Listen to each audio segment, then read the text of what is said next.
Wembley میں ہر سال ایک کانفرنس ہوتی ہے جس میں برے صغیر کے بڑے سٹارز کو بلایا جاتا ہے. اس میں جو سپر سٹار ہوتا ہے وہ وہاں کا چیف گیسٹ ہوتا ہے. اس کے لیے وہ ویمبلے ہال ہے, اس میں بہت بڑا اس کا سینٹر میں خیمہ لگتا ہے, باقی خیمے چھوٹے چھوٹے ہوتے ہیں چاروں طرف. پاکستان سے صرف 4 نوجوان بلائے گئے وائٹل سائنس کے, جنید اور اس کے 3 ساتھی.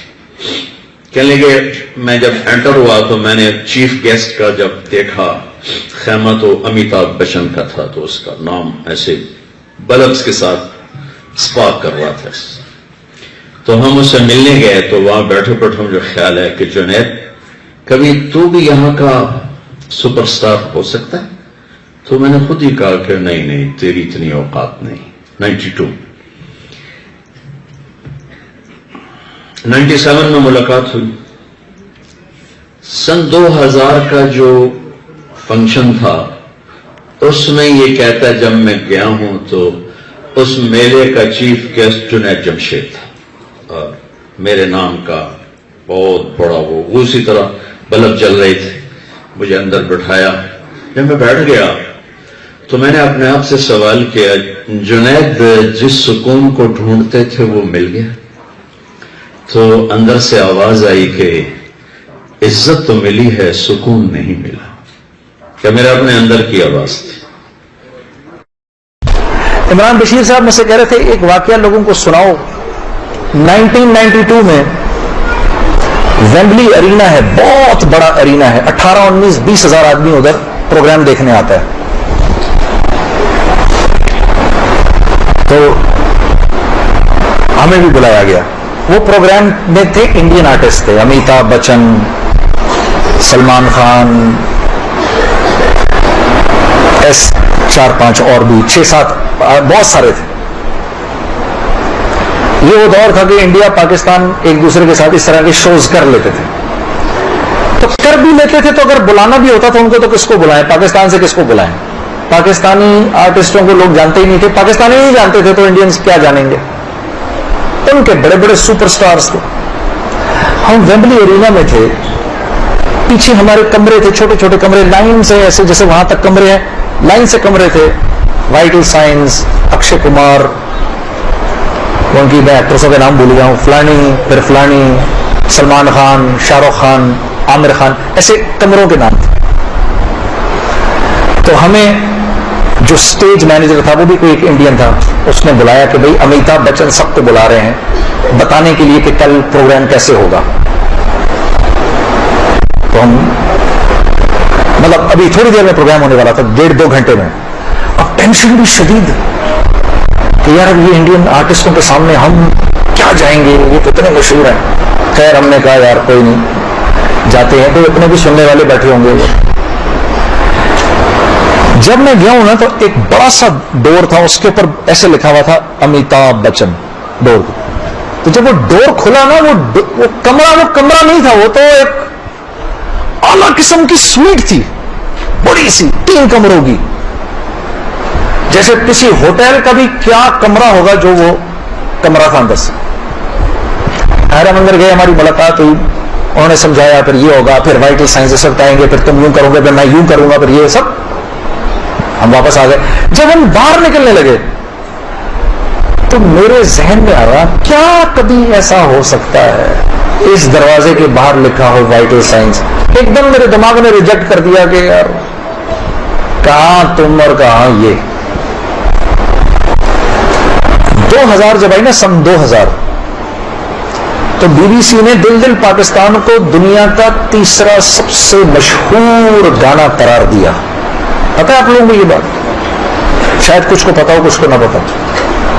اور ووٹ کس نے دیا؟ آپ ہی نے دیا. کہ دل پاکستان کو وینیزویلا کا رہنے والا تو نہیں سنے گا, آپ ہی لوگوں نے بولا. انہوں نے کہا پوری دنیا میں 3 مشہور ترین, جو 10 مشہور ترین گانے, اس میں سے 3رے نمبر پر دل پاکستان ہے. تو میں نے ان سے پوچھا پہلے نمبر پہ کون ہے؟ انہوں نے کہا وہ ایک چائنا کا ایک فوک سانگ ہے. تو سنگر کدھر ہے؟ اسے کہا سنگر کو تو مرے ہوئے 300 سال ہو گئے. اور انڈیا کا کون سا ہے؟ انڈیا کا یہ ہے. اس کا سنگر کہاں ہے؟ اس کو بھی مرے ہوئے 200 سال ہو گئے. اور میں نے کہا باقی کدھر ہیں؟ کہنا جتنے بھی 10 گانے والے ہیں ان میں سے فی الحال آپ ہی زندہ ہیں. اچھا تو میں کل ہی بندہ زندہ تھا. مجھے ویمبلی ارینا میں بلا لیا مجھے. چلو ایک تو ہے زندہ, تو ہی آ جا. تو میں آیا نا اس وقت, تو جب وہ ان کی گارڈ وارڈ لے جا کے مجھے لے کر کس کمرے میں لے کر گئے, جس کمرے کے باہر 8 سال پہلے کیا لکھا تھا اور اب کیا لکھا تھا, جنید جمشید.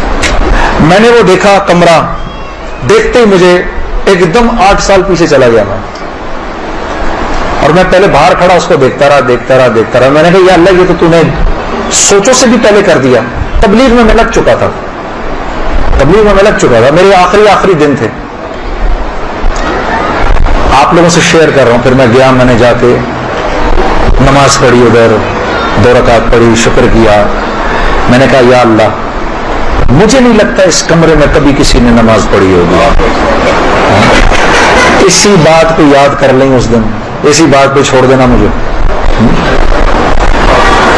تو میرے عزیز دوستو, عزت کے خزانے محمد صلی اللہ علیہ وسلم کی نسبت سے ہیں.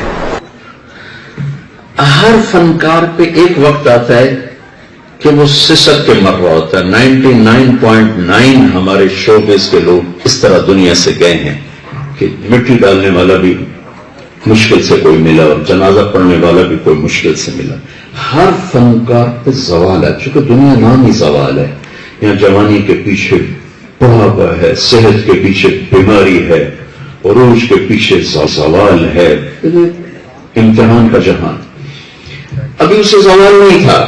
سن 2000 میں وہ پیک پر ہے اور 2001 ستمبر اس نے بستر اٹھایا اور 4 مہینے کے لیے تبلیغ میں چلا گیا. اور اس نے دنیا کی عزت کو ٹھوکر ماری, دولت کو ٹھوکر ماری, شہرت کو ٹھوکر ماری. اکتوبر میں مجھے اس کا فون آیا بالا کوٹ سے. کہنے لگا مولانا میں بالا کوٹ کی ایک پرانی مسجد میں ہوں, جماعت, باہر ٹوٹا ہوا فرش ہے, اس پر ایک پھٹی ہوئی چٹائی ہے, اس پر میں لیٹا ہوا ہوں, اور جو سکون میں میوزک میں 5 اسٹار ہوٹلز میں ڈھونڈتا تھا وہ مجھے اس پھٹی ہوئی چٹائی پہ مل چکا ہے. مجھے یوں لگتا ہے میں ہوا میں اڑ جاؤں گا.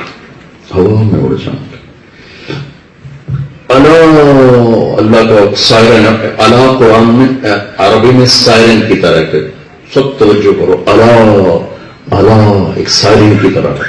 اللہ تو اللہ کو بدل لگا تھا اللہ سنو سارے غور سے, بذکر اللہ تطمئن القلوب. اس دل کو سکھ دینا چاہتے ہو تو اللہ کی یاد کے سوا کچھ نہیں. نہ ساغر, نہ مینا, نہ رنگ, نہ بو, نہ روشنی, نہ شہرت, نہ عزت, نہ دولت, نہ بلندی, نہ پستی. یہ دل کچھ نہیں جانتا, یہ صرف اللہ کو جانتا ہے. اسے اللہ دے دو پھر موج کرو, کہ تخت پر بھی مسکراؤ اور تختے پر بھی مسکراؤ. تو معلوم مجھے اللہ نے وہ سکھ دیا, مجھے وہ سکون اللہ نے دے دیا. 4 مہینے لگے, امتحان آ گیا. آپ بھی تو امتحان لے کر ہی پاس کرتے ہیں, بغیر امتحان کے تو نہیں. امتحان آ گیا, میوزک کی سوا جانتا کچھ نہیں. تو مجھے فون آیا کہ مولانا آج میرے گھر میں 100 روپیہ نہیں کہ ماں کی دوا لے سکوں, یا بجلی کا بل دے سکوں, یا پانی جو سب سے تھوڑا بل ہوتا ہے وہ بل دے سکوں. کچھ نہیں میرے پاس, سب ختم. تو میں کہا انشاءاللہ صبح ہونے والی ہے, ڈرو نہیں, یہ پیپر ہو رہا ہے, جلدی رزلٹ آئے گا, دینے والا بڑا سخی ہے. گھر بچ گیا کہ میرا گھر پہ کرا, میں نے بیچ دو, میوزک کی کمائی اللہ اس سے اچھا دیکھ. گھر بک گیا. پھر اللہ نے اس کا ہاتھ پکڑا, 1 سال کے جھٹکے آئے, صرف 1 سال. پھر مجھ سے کہا کہ مولانا مجھے اللہ نے حلال میں اتنا رزق دیا ہے کہ میں نے کبھی میوزک میں سوچا بھی نہیں تھا. اللہ کے ساتھ سودا کیا. کہتا تھا مولانا میں ایسے مرنا چاہتا ہوں کہ اللہ مجھ سے راضی ہو جائے, میں ایسے مرنا چاہتا ہوں. پہلے کم ہی یہ دعا مانگتا تھا, جب سے وہ گیا تو میں نے بھی بڑے زور شور سے روزانہ یہ دعا مانگنا شروع کی ہے کہ یا اللہ جب دنیا سے جائیں تو ہم سے راضی ہو, ایسی موت نہ دینا کہ تو ہم سے ناراض ہو, تیرے سامنے کھڑے ہونے کے قابل ہی نہ ہو, ایسی موت نہ دینا.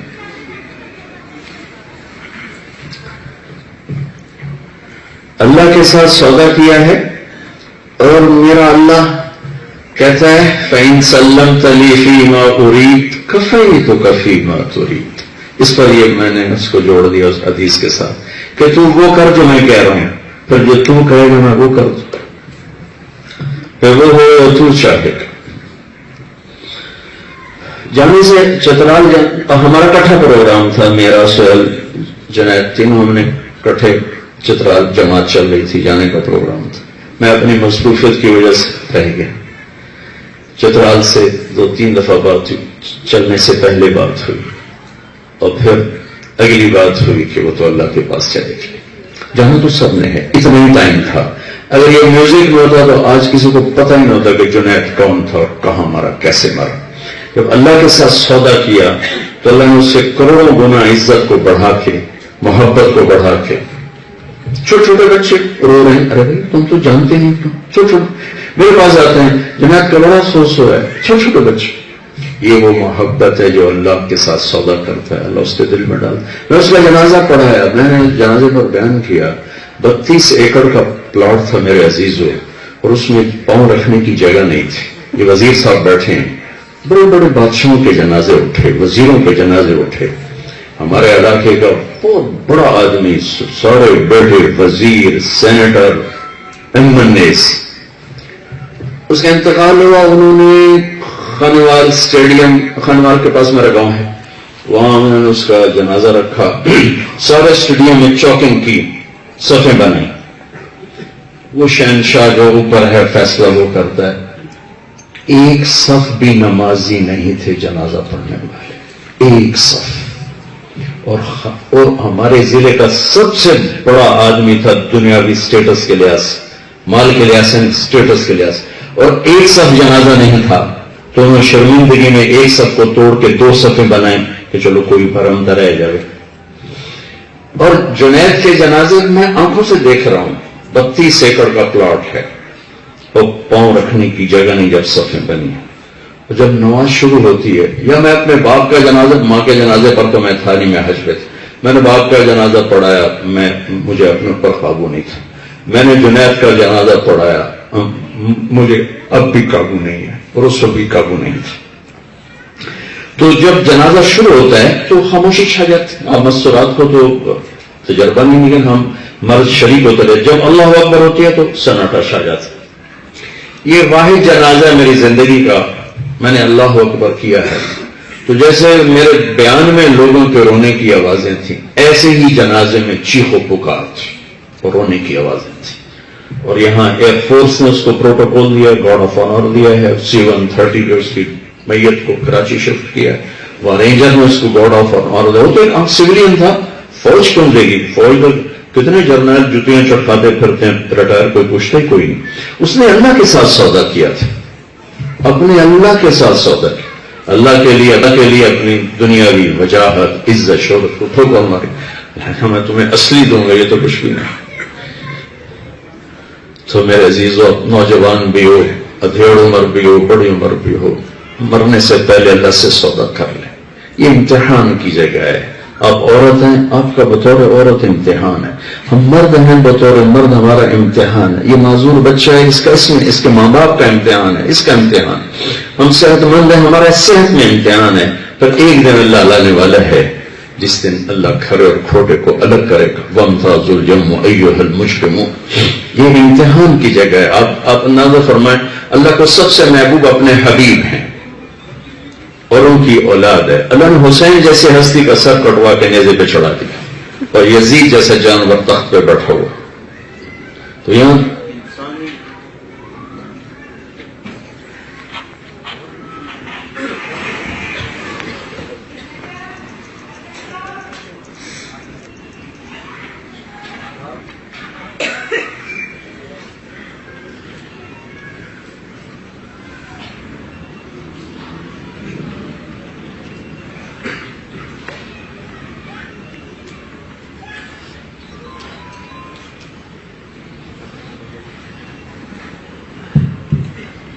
تو میرے عزیزوں، آپ نوجوان ہماری نسل ہو، ہمارا سرمایہ ہو، چند مختصر سی چیز ہیں زندگی میں داخل کر لیں، زندگی خوبصورت ہو جائے گی۔ اپنی زندگی میں سچ کو شامل کر لیں، جھوٹ نہیں۔